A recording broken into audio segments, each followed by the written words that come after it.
പ്രിയാനുരാഗം part 1. രചന അർച്ചന. അവതരണം ഷാഹുൽ മലയിൽ. Editing Shireej Poonoor. നിനക്കിന്ന് എന്തു പറ്റി? ഷാർജയും കുഴിമന്തിയൊക്കെ വാങ്ങിത്തന്നല്ലോ, എന്താ കാര്യം? കഴിക്കുന്നിടയിൽ ആരും ചോദിച്ചു. അത് നീ എനിക്കൊരു ഹെൽപ്പ് ചെയ്യണം. നീ എൻ്റെ ഭാര്യയിട്ടൊന്ന് എൻ്റെ വീട്ടുകാരുടെ മുമ്പിൽ അഭിനയിക്കണം. കാർത്തി പറഞ്ഞു. അത് കേട്ടൊന്ന് വായിൽ കുത്തിക്കേറ്റാൻ തൊണ്ടയിൽ കുടുങ്ങിയ അവസ്ഥയായ അനുവിന് അവളത് പയ്യെ വിഴുങ്ങി. ഡാ കാരാ, ഇത്രയും സ്നേഹത്തോടെ ഇതെല്ലാം വാങ്ങി തന്നപ്പോഴേ ഞാൻ ഓർക്കണമായിരുന്നു. എല്ലാം അങ്ങോട്ട് ഓസുന്ന നീ ഇങ്ങോട്ട് തന്നപ്പോഴേ തോന്നി. എന്റെ പൊന്നു പോനെ, നീ ആളെ വിട്, ഞാൻ ഇതിന്റെ പൈസ കൊടുത്തോളാം, നീ ആളെ വേറെ നോക്ക്. അനു പറഞ്ഞു. ഡാ പ്ലീസ്, നീ എൻ്റെ ചങ്കല്ലേ, കോളേജ് തൊട്ടേ ഒന്നിച്ചല്ലേടാ. ഡാ എൻ്റെ വീട്ടിലൊരു കല്യാണം നോക്കുന്നുണ്ട്, അതും എൻ്റെ മുറപ്പെണ്ണിന്. അതാണെങ്കിൽ ഭൂലോക കോഴി ഉടായിപ്പും പുട്ടിയും. ഡീസൻ്റ് ആണെങ്കിലും വേണ്ടായിരുന്നു. അവളുടെ അമ്മ എൻ്റെ പൊന്നമ്മായി കഥയിൽ കാണുന്ന പോലെ സ്വത്ത് നോക്കിയാ നിൽക്കുന്നേ. ആഹാ കൊള്ളാനാ, സ്ഥിരം ക്ലീഷേ, ഒരു കഥക്കുള്ള സ്കോപ്പ് ഉണ്ട്. അനു കളിയാക്കാതെ, നിനക്ക് മാത്രം ഇപ്പം എന്നെ സഹായിക്കാൻ പറ്റൂ, വേറെ ആരോടും എനിക്ക് എങ്ങനെ ചോദിക്കാൻ പറ്റും? കാർത്തി, നീ ആരോടും വേണമെങ്കിൽ ചോദിച്ചോ, എന്നെ കിട്ടില്ല. ചങ്കും മത്തങ്ങ ഇരുന്നിട്ട് എനിക്കിട്ട് തന്നെ പണിയണം, അല്ലട തിണ്ടി.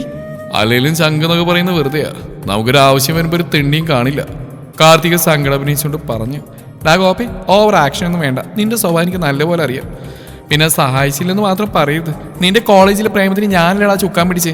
നട്ടപ്പാതിരാത്രി മഞ്ജുവിനെ കാണുമെന്ന് പറഞ്ഞ് എന്നെയും വിളിച്ച് അവിടെ വീട്ടിൽ പോയി മതിലും ചാടി ചക്ക വെട്ടിയിട്ട പോലെ ഉറങ്ങുന്ന അവിടെയും കണ്ട് തിരിച്ചു വന്നൊക്കെ മറന്നല്ലേടാ.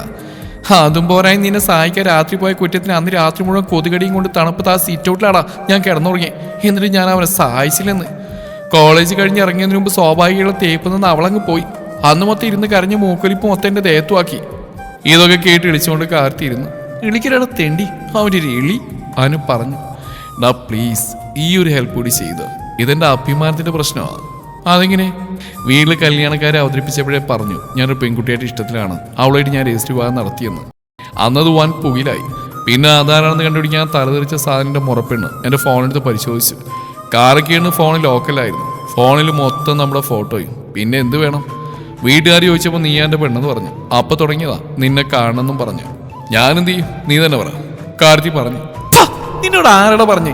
ആ പരട്ട ഫോൺ പൊക്കി പിടിച്ച് വന്നപ്പോൾ വീട്ടുകാരോട് പോയി ഞാനാണ് ആ പെണ്ണെന്ന് പറയാൻ? എടി പറ്റിപ്പോയി. നീ പറഞ്ഞ സ്ഥിതിക്ക് ഞാനൊന്ന് ആലോചിക്കട്ടെ. അല്ല, ഞാൻ വന്നതിൻ്റെ കാര്യം ശരിയാവില്ല അല്ലേ? അവസാനം എനിക്കിട്ട് പണിയാവരുത്. ഇല്ലടി, നീ കൂടെ വരുന്നു. കൂടിയ 3-4 ദിവസം നിൽക്കുന്നു, എല്ലാവരും വിശ്വസിപ്പിക്കുന്നു, മുങ്ങുന്നു. ഓക്കെ കാർത്തി, എല്ലാം നേരായി നിനക്ക് കൊള്ളാം. അപ്പൊ നാളെ കാണാം എന്നും പറഞ്ഞ് അനു പോവാനേ എണീറ്റു. നാളെയല്ല, ഇന്ന് വൈകിട്ട് തിരിച്ചാലും നാളെ രാവിലെ അവിടെ എത്തും. നാളെ രാവിലെ നമ്മളവിടെ എത്തുന്ന ഞാനവിടെ പറഞ്ഞ്. ഓഹോ, എല്ലാം പ്ലാൻ ചെയ്തിട്ടാണേ മോൻ വന്ന്? അനു ചോദിച്ചും കാർത്തി വിളിച്ച് കാണിച്ചു. എനിക്കെന്തോ പേടി പോലെ, ആരെയും പൊക്കിയാൽ തീർന്നിട്ടോ. അനു എന്തിനാണ് പേടി? ഞാനില്ലേ കൂടെ. അതാ എൻ്റെ ഏറ്റവും വലിയ പേടി. അനു കളിയാക്കി പറഞ്ഞു.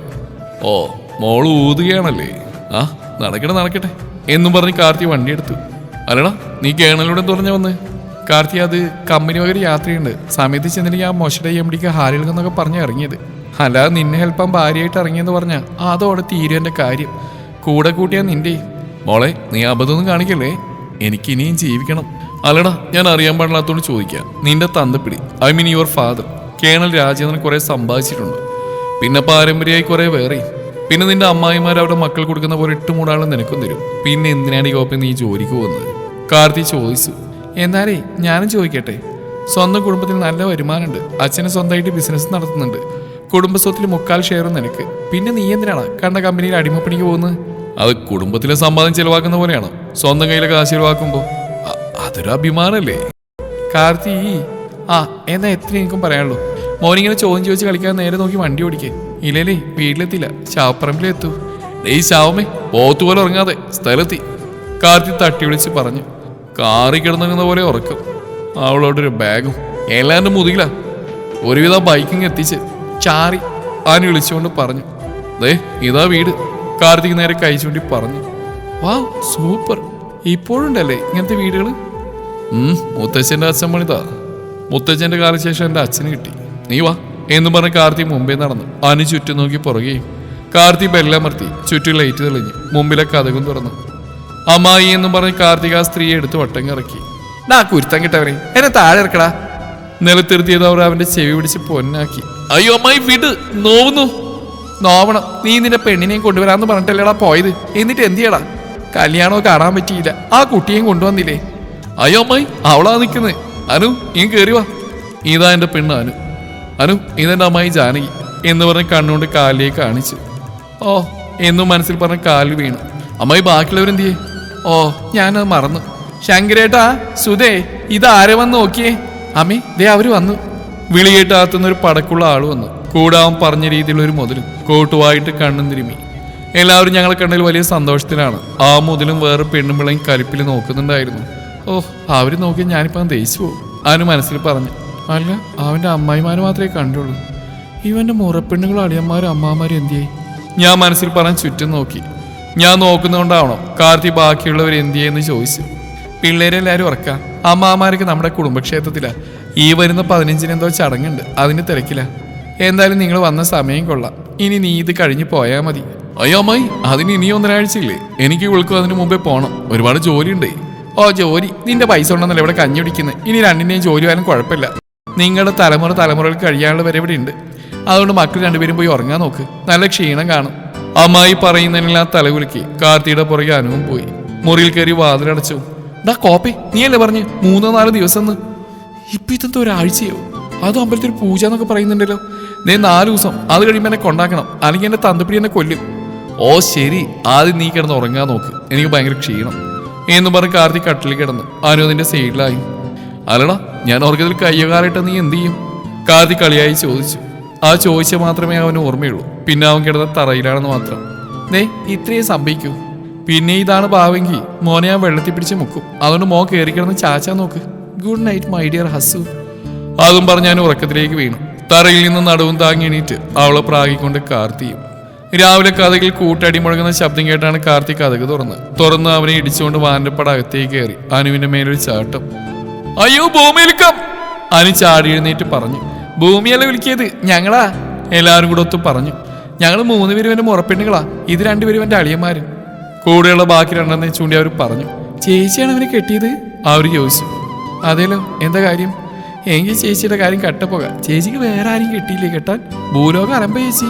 കുട്ടീസിലൊരാൾ പറഞ്ഞു. ഡീഡി, ഞാൻ നിന്റെ തലക്കുമൂത്താ, അതോർക്കണം. അത് ഞങ്ങൾക്ക് പറയും കാർത്തി തലക്കുമൂത്താണെന്ന് എന്നും പറഞ്ഞ് അവരിറങ്ങിയ ഒരു ഓട്ടം. ഡേ, നിന്നെ എന്റെ കൈ കിട്ടും, കാർത്തി പുറകെ വിളിച്ചു പറഞ്ഞു. അയ്യോ പറയാമെന്ന് മറന്നു എന്നും പറഞ്ഞ് അതിലെണ്ണ ഓടി തിരിച്ചു വന്നു. നിങ്ങളോട് താഴോട്ടില്ല അമ്മ പറഞ്ഞു എന്നും പറഞ്ഞ് അവർ തിരിച്ചു പോയി. ഡാ, ഇതൊക്കെ ആരാ? ആ, ഇതാണ് എന്റെ മുറപ്പെണ്ണുങ്ങൾ, അവരുടെ ആങ്ങളമാരും. ഉത്തരവൊഴിച്ച് ബാക്കി എല്ലാവരും പൊടിക്കു പിസ്സ.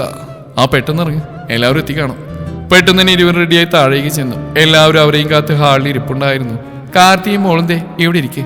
നേരത്തെ അവർക്ക് വേണ്ടി മാറ്റിയിട്ട കസേര കാട്ടി പറഞ്ഞു. കണ്ണേട്ടന്തേ ഇവിടെ ഇരുന്നാ മതി കേട്ടോ. ഉത്തര തന്റെ അടുത്തിടുന്ന കസേര പിടിച്ചുകൊണ്ട് പറഞ്ഞു. ഈ മുതൽ എന്റെ അടുത്തോ? അനു, നിനക്ക് നല്ല അവസര. കാർത്തി അനുവിനോടായി പറഞ്ഞു. ഏത് സീറ്റാരെന്താ, ഇരുന്നാ പോരെ. നീ കോപ്പെ ഭാര്യമാരാരെങ്കിലും മുറപ്പിണിന്റെ അടുത്തിരിക്കാൻ ഭർത്തകന്മാർ അനുവദിക്കോ? ഓ അങ്ങനെ, ഇപ്പൊ ശരിയായി തരാം. അനു ഉത്തരയുടെ അടുത്ത് കിടക്കുന്ന ചെയറിലിരിക്കാനായി പോയതും. കണ്ണേട്ട് ഇവിടെ ഇരിക്കും, നീ അവിടെ ഇരുന്നോ. അതെന്തിനാ ഞാൻ അവിടെ ഇരിക്കുന്നേ? ഞാനല്ലേ അടുത്തിരിക്കണ്ടേ? അല്ലാതെ എനിക്ക് കാർത്തിയുടെ അടുത്തിരിക്കാൻ ഇഷ്ടം. മോളങ്ങോട്ട് നീങ്ങിരി. അനു പറഞ്ഞ മറ്റുള്ളവരോളെ പിന്താങ്ങി. അത് ശരിയാണല്ലോ, അവരെല്ലാം അടുത്തിരിക്കേണ്ടേ, മോൾ ഇങ്ങോട്ട് നീങ്ങിയിരി. മുത്തശ്ശിയും കൂടെ പറഞ്ഞു. അനുവിനെ നോക്കി ദയിപ്പിച്ച് ഉത്തര അങ്ങോട്ട് നീങ്ങിയിരുന്നു. വളരെ പെട്ടെന്ന് തന്നെ എല്ലാവരുമായിട്ട് അനു കമ്പനിയായി. എല്ലാവരും കാണുന്ന കണക്ക് റഫല്ലെന്ന് മനസ്സിലായി, പ്രത്യേകിച്ച് മുത്തശ്ശി.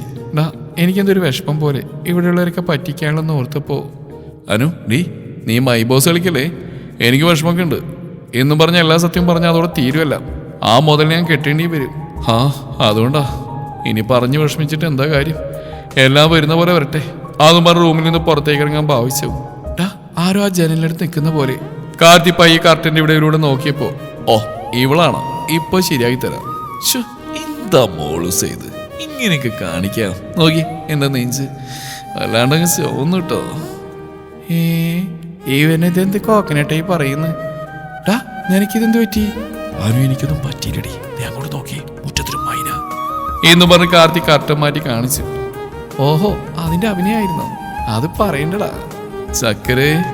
അത് പയ്യെ പറ, ആരെങ്കിലും കേൾക്കും. ആ കേട്ടാണെന്താ, നീ എന്നെ കിട്ടിയതല്ലേ. ഷർട്ടങ്ങ് മാറ്റ്. അനു ഷർട്ടിൽ പിടിച്ചുകൊണ്ട് പറഞ്ഞു. നീ എന്താ ചെയ്യാൻ പോകുന്നേ? കാർത്തി ഞെട്ടിക്കൊണ്ട് ചോദിച്ചു. അതൊക്കെയുണ്ട്, നീ ഞാൻ പറയുമ്പോ ആ ജനലിനെ തള്ളിയങ്ങ് തുറക്കണം കേട്ടോ. അപ്പൊ തുറന്നോ, 1 2 3. കാർത്തി ജനലുറന്നോ അയ്യോന്നൊരു വിളി കേട്ടത് ഒപ്പമായിരുന്നു. ആരാധെന്നും പറഞ്ഞറിയാത്ത ഭാഗത്തിൽ ജനൽ വഴി നോക്കിയതും തലയും തിരുമിയാ മുതൽ നിൽക്കുന്നു. അയ്യോ സോറി ട്ടോ, ഞങ്ങളപ്പോഴത്തെ ഒരു ആവേശത്തിന്. എന്നും പറഞ്ഞ് ചുണ്ട് തുടച്ച് കാണിച്ചു. ഇവനെ കുറച്ച് കൂടുന്നുണ്ട്, പോ അവിടുന്ന് എന്നും പറഞ്ഞ് നാണിച്ച് അങ്ങോട്ട് മാറി. അത് കേട്ട് അവളാണെങ്കിൽ കലിപ്പിൽ നോക്കിയിട്ട് താഴേക്ക് പോയി. അവള് പോയോ? ആടി പോയി, ഇന്നത്തേക്കുള്ളതായി. അവളുടെ ഒരു ഒളിഞ്ഞു നോട്ടം. എന്തായാലും മോളെ കലക്കി കേട്ടോ, അഭിനയം പൊളിച്ചു. കാർത്തി അവളെ തട്ടിക്കൊണ്ട് പറഞ്ഞു. ആ ഞാൻ അച്ഛനെ ഒന്ന് വിളിക്കട്ടെ, വന്നിട്ട് ഇത്രയും നേരമായി. നീ ആരെങ്കിലും വരുന്നുണ്ടോ നോക്ക്. അനു അവളുടെ അച്ഛനെ വിളിക്കാനായി ബാൽക്കണിയിലേക്ക് പോയി. കാർത്തിയാണെങ്കിൽ നേരെ കട്ടിലേക്ക്. 2 ദിവസം കഴിഞ്ഞു. അന്നത്തെ ആ ഡോസിന് ശേഷം ആ മുതലിനെ ഇപ്പൊ കാണാനില്ല. അത് നന്നായി അനു. അല്ല, നിന്റെ അച്ഛനും പറഞ്ഞു വരുന്ന കാര്യം വല്ലതും ചോദിച്ചായിരുന്നു?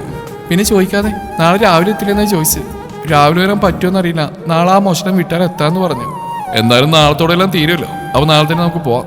അല്ല കാർത്തി, നാളെ എവിടെ പോകുന്ന കാര്യം രണ്ടുപേരും പറയുന്നേ? മുത്തശ്ശി ചോദിച്ചു. അത് അച്ഛമ്മയെ, അവിടെ ജോലിക്ക് ഒരുപാടുള്ളല്ലേ, അത് ഞങ്ങൾ നാളെ തന്നെ പോവാന്ന്. അത് നടക്കില്ല കണ്ണ. ഈ വരുന്ന 15-ന് കുടുംബത്തിൽ പൂജയുണ്ട്, 2 പേരും അവിടെ കാണണം. കണ്ണ, അവിടെ നിങ്ങളുടെ പേരിലെ ചടങ്ങുകളുണ്ട്. അത് മുത്തശ്ശി നിന്റെ പേരിൽ നേർന്ന. നിന്റെ കല്യാണം കഴിയുമ്പോൾ മോളെയും കുട്ടി അവിടെ ചെല്ലാന്ന്. ആ പിന്നെ 2 പേര് ഈ വസ്ത്രം ധരിച്ച് അമ്പലത്തിൽ വരണം. ഞങ്ങളെല്ലാവരും പോകുന്നുണ്ട്. അപ്പൊ മക്കൾ 2 വൈകിട്ട് നേരത്തെ റെഡിയാവണം കേട്ടോ എന്നും പറഞ്ഞ് ചിരിച്ചുകൊണ്ട് അവർ ഇറങ്ങിപ്പോയി. അവർ പോയതാനും കഥകടച്ച് കാർത്തിയുടെ നേരെ തിരിഞ്ഞു. ആ പുല്ല് നീയല്ലേ പറഞ്ഞ 4 ദിവസം യാതൊരു കുഴപ്പമില്ലെന്ന്. എന്നാ ഇപ്പൊ 15-ന് പൂജ. എന്തുവാടേ ഇത്? അത് കഴിഞ്ഞ ദിവസം അമ്മായി പറഞ്ഞില്ലായിരുന്നു. കാർത്തി വിളിച്ചുകൊണ്ട് പറഞ്ഞു. ഞാനിനി എന്റെ തന്തപ്പിടിയോടെന്ത് പറയും? അനു, അത് എടി നിന്റെ എവിടെ കുറച്ച് ദിവസത്തേക്ക് കൂടി നീട്ടിയെന്ന് പറ പ്രോഗ്രാം. അല്ല വേറെ വഴിയില്ല, മുങ്ങി എല്ലാം തീരും. Please star. ഏത് നേരത്താണാവും ഇതെനിക്ക് എടുക്കാൻ തോന്നിയത്? അതിന് മുകളിലേക്ക് നോക്കി പറഞ്ഞു. സമയം അറിയില്ല, പക്ഷെ പകലായിരുന്നു. കാർത്തി വേറെങ്ങോ നോക്കി പറഞ്ഞു. ഓ കാമഡി. അല്ല ഇനി ഇതിലെന്താ എന്നും പറയാൻ ബോക്സോർ നോക്കിയപ്പോൾ ഒരു സെറ്റും മുണ്ടും ഷർട്ടും. സെലക്ഷനും കൊള്ളാം, പക്ഷെ ഞാനിതെടുത്ത് അമ്പലത്തിൽ വരില്ല, കാരണം എനിക്കിത് എടുക്കാനറിയില്ല. അനു, അതൊരു പ്രശ്നമില്ല. ഇവിടെ വേറെയും സ്ത്രീജനങ്ങളുണ്ടല്ലോ. എന്നാ ഓക്കെ കാർത്തി. വൈകിട്ട് കാർത്തി നേരത്തെ തന്നെ റെഡിയായി നിന്നു. അനുവിന് സാരി എടുക്കാൻ വശമില്ലാത്തതുകൊണ്ട് ജാനകിയും സുഭദ്രയോട് റെഡിയാക്കാൻ തിരക്കിലായിരുന്നു. ചേട്ടാ ഞാൻ റെഡി, നമുക്ക് പോവാം. ഉത്തരവെന്ന് ചോദിച്ചു. നീ പോക്കോ, എൻ്റെ ആള് വരുന്നേ ഉള്ളൂ. കാർത്തി അവള് വരാൻ സമയം നീ എടുക്കും. കണ്ണേട്ടാ നമുക്ക് ഒരുമിച്ച് പോയിട്ട് വന്ന് അനുവിനെയും കൂട്ടാം. എന്തു പറയുന്നു? ഉത്തര കയ്യിൽ പിടിച്ചുകൊണ്ട് ചോദിച്ചു. അത് വേണ്ട ഉത്തര, അവനുള്ള ആള് റെഡിയാ എന്നും പറഞ്ഞുകൊണ്ട് അനു താഴേക്ക് ഇറങ്ങി വന്നു. ഞാൻ പറഞ്ഞില്ലേ എൻ്റെ ആളിപ്പോൾ വരുന്നു. ഉത്തരയുടെ കൈമാറ്റിക്കൊണ്ട് കാർത്തി പറഞ്ഞു. എന്നാ നമുക്ക് പോയാലു. അവളുടെ നേരെ നോക്കി പറഞ്ഞതും കാർത്തിയുടെ വായിൽ നിന്ന് കാറ്റിലാ വേറൊന്നും വന്നില്ല. ദൈവമേ, ഈ മുതലിന് ഇത്രയും ഭംഗിയോ? വായടച്ചു വെക്ക്, നിന്റെ ഭാര്യ നീ തന്നെ കണ്ണുവെക്കല്ലേ. ആരോ കമന്റ് അടിച്ചപ്പോഴാണ് അവൻ ബോധത്തിലേക്ക് വന്നത്. നോക്കിയപ്പോൾ അവന് തൊട്ടുമുന്നിലുണ്ട്. എങ്ങനെയുണ്ട്, കൊള്ളാവോ? അവനും ചോദിച്ചു. ഓ, ഒരു വാക്ക് കൊള്ളില്ല, കാർത്തി കളിയായി പറഞ്ഞു. ആ പിന്നെ നിന്റെ ഇവിടെ നടക്കുന്ന നീ തന്നെ ധാരാളം, നീ നടക്ക്. അവന് തിരിച്ചടിച്ചു. 2 കൂടി അമ്പലത്തിലേക്ക് ഇറങ്ങി. സത്യം പറ, ഞാൻ ഒരുങ്ങിയിട്ട് ഒട്ടും കൊള്ളില്ലേ? ഇതുവരെ സാരി എടുത്തിട്ടില്ല, അതുകൊണ്ടാ. സത്യം പറ, നിന്നൊരു പെണ്ണായിട്ട് തന്നെ കാണുന്നത് ഇന്നാ. ഇനി നിന്നെ തന്നെ കൂടെ കൂട്ടിയാലെന്നാണ് ഞാൻ ആലോചിക്കുന്നത്. എന്നാ നിന്റെ അഭിപ്രായം? ഓ ഞാൻ റെഡി. അവസാനം മതിയായെന്ന് മാത്രം പറയരുത്. ഓ എന്നാ വേണ്ട, എന്നാ വെറുതെ റിസ്ക് എടുക്കുന്നതല്ലേ. വെരി ഗുഡ്, നല്ല തീരുമാനം.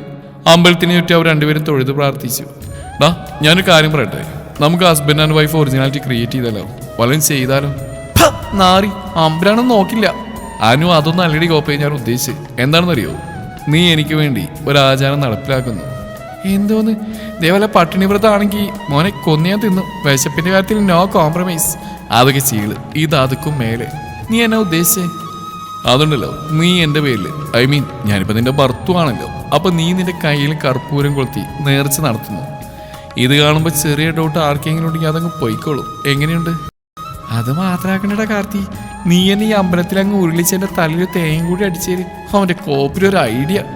മോനുണ്ടല്ലോ, മോൻ കിട്ടുന്ന പെണ്ണിനെ വെച്ച് അങ്ങ് ചെയ്താൽ മതി. അനു, എന്താ മോളെ പ്രശ്നം എന്നും ചോദിച്ചുകൊണ്ട് ജാനകി അവിടെ കയറി വന്നു. അതോ ആന്റി, ഇവന് പറയുകയാണേ ഇവൻ ഇവിടെ ഒരു നേർച്ച കഴിപ്പിക്കണമെന്ന്. അതും കയ്യിൽ കർപ്പൂരം കൊളുത്തി, അതും എനിക്ക് വേണ്ടി. നേരാണ് മോനെ? അത് അമ്മായി, ഇവളപ്പോഴേ പറഞ്ഞ് വേണ്ടാന്ന്, കൈ നോവുന്ന്, അതുകൊണ്ട് ഞാൻ വേണ്ടെന്ന് വെച്ചു. കാർത്തി പിടിച്ചിൽക്കാൻ എന്തൊക്കെയോ പറഞ്ഞു. അയ്യോ, അങ്ങനെ പിന്മാറിക്കൂടാ, അത് ദോഷ. എന്തായാലും അമ്പലത്തിലല്ലേ, നമുക്ക് ഇപ്പൊ തന്നെ നടത്തിക്കളയാം. ജാനകി അവരെയും വിളിച്ചുകൊണ്ട് ഫ്രണ്ടിലേക്ക് പോയി. നീ എന്ത് വരെയടി കാണിച്ച് എൻ്റെ കൈ? നീ ഇപ്പൊ ഇത് ഇടപെട്ട് കോംപ്രമൈസ് ആകണം, ഇല്ലേലുണ്ടല്ലോ. കാർത്തി അവസാനം ആയിട്ടെന്നോണം പറഞ്ഞു. എല്ലാം കയ്യിൽ നിന്ന് പോവാം. നമുക്ക് സോഡയുടെ അടപ്പിച്ച് നോക്കിയാലോ? എല്ലാവരും നിൽക്കുമ്പോഴോ? അല്ലെങ്കിൽ നിന്റെ അപ്പം തുറന്നു വെച്ചേക്കുന്നോ സോഡക്കട? എന്റെ അപ്പന് പറയുന്ന കാലാ എന്ന് പറഞ്ഞ് അവനവന്റെ കാലിൽ നോക്കിയൊന്ന് കൊടുത്തു. അയ്യോ എന്റെ കാല്! കാർത്തി നിലവിളിച്ചു. എന്തോന്നാ പിള്ളേരെ, നിങ്ങൾ ഇപ്പോഴും കുട്ടിക്കളിയാണോ? ജാനകി കളിയാക്കി ചോദിച്ചു. ഇപ്പൊ കാണിച്ചു രാമേ. ആന്റി, ഇവനൊരു ആഗ്രഹം കൂടി ഉണ്ടെന്ന്. ഇവന് ഇന്നേനെ ശയനപ്രദക്ഷിണം ചെയ്യണമെന്ന്. ഹോ, എന്താ ഒരു ഭക്തി. ഹോ, അനുമോളെ, നീ വന്നതിന് ശേഷമായി പിന്നെ ഇങ്ങനെ. മുമ്പ് ഒന്നിനും വിശ്വാസമില്ലാതിരുന്നവനാ എന്നും പറഞ്ഞ് ജാനകി പൂജാരിയുടെ അടുത്ത് പോയി. നിനക്ക് ഞാൻ വെച്ചിട്ടുണ്ട് കാലത്തി. കാർത്തി അനുവിനോട്. അല്ല, എന്താ മോളെ അവൻ പറയുന്നത്? അതമ്മായി, അവൾക്ക് ഞാനിതെല്ലാം ചെയ്യുന്നതിൽ വലിയ സങ്കടം പോലെ. ഒറ്റയ്ക്ക് ഞാനെല്ലാം ചെയ്യുന്ന കാര്യം ഓർത്തപ്പോഴേ അപ്പൊ ഇവള് പറയാ ഇതിൽ കയ്യിൽ കർപ്പൂരം കത്തിക്കുന്ന ഇവള് ചെയ്യാന്ന്. അപ്പൊ ഞാൻ ചോദിച്ചാൽ ദൈവകോപം ആയാലോന്ന്. അപ്പൊ ഇവള് പറയാ ഭർത്താവ് ചെയ്യുന്ന വ്രതത്തിൽ പാതി ഭാര്യയ്ക്കുള്ളതാണെന്ന് എന്നും പറഞ്ഞ അനുവിനെ കാർത്തി ചേർത്ത് നിർത്തി. സങ്കടം കാണിക്കാൻ കുറച്ച് കണ്ണീരും. ഡാ പരനാറി, നിന്നെ ഹെൽപ്പാൻ വന്നിട്ട് എനിക്ക് വിട്ട് വെക്കുന്നോടാ സാമദ്രോഹി. അനു മൈൻഡ് വോയിസിൽ കാർത്തിയെ നോക്കി പറഞ്ഞു. പൊന്നു മോളെ, നിന്നെ എനിക്കറിയില്ലേ, അല്ലെങ്കിലും നിന്റെ ചങ്കല്ലേ, അപ്പൊ പിന്നെ ഇതെങ്കിലും ചെയ്യണ്ടേ? കാർത്തി തിരിച്ചും മനസ്സിൽ പറഞ്ഞു. എന്താ സ്നേഹം, എന്താ സ്നേഹം, ഇതാണ് ഭാര്യാഭർത്തൃ ബന്ധം എന്നും പറഞ്ഞ് മുത്തശ്ശി ഉൾപ്പെടെ അഭിമാനത്തിന്റെ കൊടുമുടിയിൽ. അല്ലേ സ്വാമി, ഈ വ്രതങ്ങൾ ഇപ്പൊ നടത്തുകൊണ്ട് വല്ല കുഴപ്പമുണ്ടോ? ഏയ്, വ്രതങ്ങൾ എപ്പോ വേണേലും നടത്താം. പൂജാരി, ഇത് ഒറിജിനൽ തന്നെയാണോ? ആരും കാർത്തി ഒരുപോലെ വിചാരിച്ചു. നിങ്ങൾ രണ്ടുപേരും എന്താ അവിടെ നിൽക്കുന്നത്? വാ, ഇവിടെ എല്ലാം റെഡിയാ, മുത്തശ്ശി വിളിച്ചു പറഞ്ഞു. ശങ്കര, മുകുന്ദ, നിങ്ങൾ മൂന്നുപേരും അവന്റെ കാര്യം നോക്ക്, മോളുടെ കാര്യം ഞങ്ങൾ ചെയ്യാം. മുത്തശ്ശിയുടെ വാക്ക് കേൾക്കാൻ വേണ്ടി ഇന്ന പോലെ എല്ലാവരും ഒരു ഓട്ടമായിരുന്നു. അവന്റെ മുറപ്പെണ്ണ് അവനെ കെട്ടും തട്ടും എന്നൊക്കെ പറഞ്ഞപ്പോൾ ചാടിത്തുള്ളി വന്നതിന്റെ തെറ്റ് തന്നെയാ. ഇനി പറഞ്ഞിട്ടെന്താ? അതിനുള്ളിൽ പറഞ്ഞു. ദാ കുട്ടി, കൈ നീട്ടിക്കോളൂ, പൂജാരി വന്ന് പറഞ്ഞു. ഈശ്വര, അവന് മനസ്സിൽ പറഞ്ഞു. അങ്ങോട്ട് കാണിക്കുമോളെ കൈ എന്ന് പറഞ്ഞ് സുഭദ്രയുടെ കൈ നീട്ടിവെച്ചു കൊടുത്തു. അങ്ങേരാണ് യാതൊരു ദയം കൂടാതെ ചിരിച്ചുകൊണ്ട് കയ്യിൽ കൊളുത്തിയ കർപ്പൂരെടുത്തങ്ങ് വെച്ചു. ഈശ്വരന്മാരെ കാത്തോളണേ. മുട്ട പൊരിച്ചപ്പോൾ കൈയുടെ മേലെ തുള്ളി എണ്ണ വീണതിന് ഒരാഴ്ച കൈ താഴത്തും തലയിലും വെക്കാത്ത ഞാനാണ് ഇപ്പൊ കയ്യിൽ തീ കൊണ്ടുകൊണ്ട് നിൽക്കുന്നത്. അവന് മനസ്സിൽ വിളിച്ചു പറഞ്ഞു. ഡാ സാമദ്രോഹി, നിന്നെ ആരെ എടുത്തോളാടാ പരത്തെണ്ടി. ദൈവങ്ങളെ ഊതാനും വയ്യല്ലോ. ചുറ്റുമുള്ള വനിതകളെ നോക്കിയപ്പോൾ തന്റെ മരുമകളെ നോക്കി അഭിമാന പുരസരം നിൽക്കുന്നു. വേറെ രണ്ടെണ്ണം ഇതെന്ത് പാട് എന്ന രീതിയിലും. ഡേ, നിനക്കുള്ള വേറെ ഉത്തരക്കിട്ട് പണി അതിനെ കൊണ്ട് വന്നപ്പോൾ അതിനേക്കാൾ ഭംഗിയായിട്ട് എനിക്കിട്ട് തന്നു. ഇതൊക്കെ സ്വന്തം അമ്മാമാര് തന്നെയാണോ? സ്വന്തം അനന്തിരവനല്ലേ നിലത്തിടന്ന് ഉരുളുന്നു? വല്ല മനസാക്ഷിയുണ്ടോ? ഇതിന്റെ കൂടെ ഐസ് കണക്കുള്ള കിണർ വെള്ളം എന്തൊക്കെയോ മേത്ത് കുത്തിക്കേറുന്നുണ്ട്. ഇതിനൊക്കെ വല്ല ചെറിയ അമ്പലവും നോക്കിയാൽ പോരായിരുന്നു. ഒരു പുരയുടെ മുഴുവൻ അമ്പലവും. ഇതിപ്പോ ഈ പുരയുടെ മുഴുവൻ ഞാൻ ഉരുളേണ്ടി വരുമോ ഈശ്വരാ? തുടരും ഈ കഥയുടെ ബാക്കി ഭാഗം നാളെ ഇതേ സമയം.